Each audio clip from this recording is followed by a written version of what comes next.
there's another thing. As long as I'm on your show, because a lot of my friends are watching your show nowadays, I'm very proud of you. Thank you so much, Donald. But Maria, as long as I'm on your show, there was another thing that was said.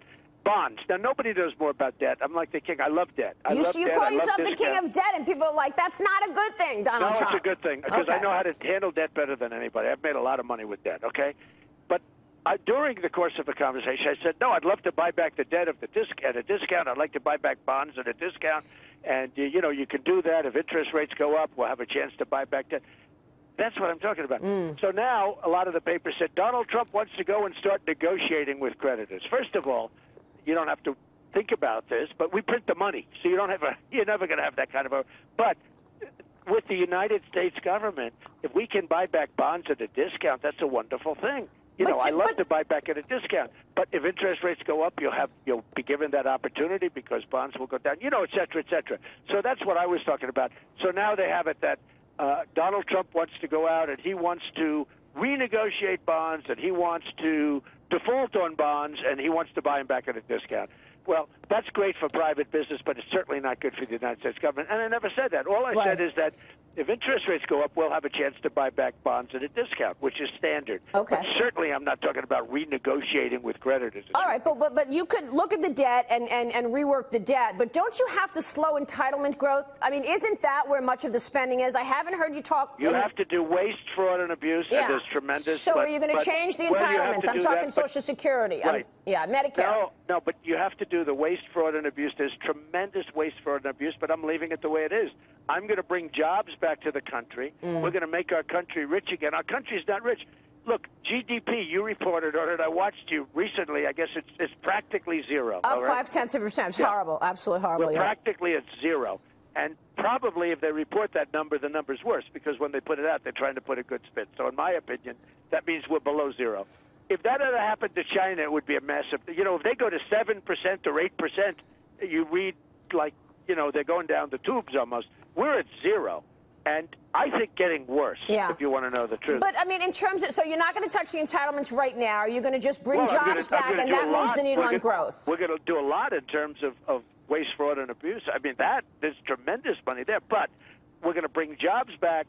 We're going to get the economy going, and we'll be able to afford it, Maria. What about the minimum wage, Donald? You said you can't imagine how anybody could live on $7.25. On the minimum wage, I would like to leave it to the states because, frankly, every state is different. Every state has different cost of living and everything else, and I would like to leave it to the states. But I will tell you, $7.25 is pretty tough.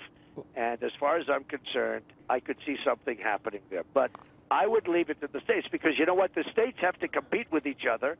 They have to compete with outside, interest, and I would leave minimum, and it's happening anyway because states like in New York, they raised it. But I would leave the minimum wage to the states. So do you see that as sort of the template? Should most states go to 15? I mean, you've got it in New York. You've also got it in California. No, but states are different. I mean, in New York, it's very expensive to live. In other states, it's not expensive at all. I mean, by comparison to New York. That makes sense.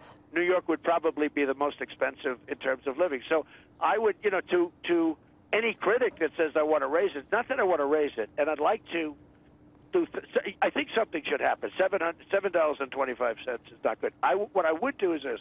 I would leave it to the states because every region is different. Every state is different. I mean, you go from New York to other places, and it costs you so much less to live. Yeah, you're absolutely right. You make a great point. Everybody has a different mentality, a different cost of living. That's absolutely right. Much different. Donald, what about you, vice presidential pick? I have people that work for me in different locations throughout the country, and I pay them for the same job, much less, and they have a better lifestyle than they have in New York. Yep, makes a lot of sense. Right. Real quick, Donald, before you go, your vice presidential pick, I know you're going to announce it at the convention. Characteristics that you're looking for, you said military mojo or foreign policy mojo, and you said Washington experience. I do like military mojo because our military is being decimated, and we're not doing well, and we're listening to guys like Lindsey Graham that don't know what they're doing, frankly, and we'll be fighting ISIS forever. You listen to these guys. No, I like the concept of military, but I think probably political because we're going to have a lot of legislation that I want to pass without necessarily signing executive orders like Obama does every day. Right. We're going to have a lot of legislation, so I like the idea of somebody that can help politically. I have a number of people that I really, really like, but I won't be discussing it until right now. I mean, look, we came out a little bit earlier, Maria, than we thought. We thought we'd be going to June 7th or June 8th or maybe even up to the convention. I never did. I knew we had all the delegates we needed. I was sure of it. Right. But, you know, and then all of a sudden we won Indiana massively. And because of that was a massive win. And so was New York and so many other states, Pennsylvania. But we won it massively and everybody dropped out. So I didn't think I'd be sitting here watching Hillary, who cannot close the deal. See, Trump gets the deal closed, you know, from the business standpoint. We get the deal closed. Hillary has not been able to close the deal. But it was supposed to be the other way around.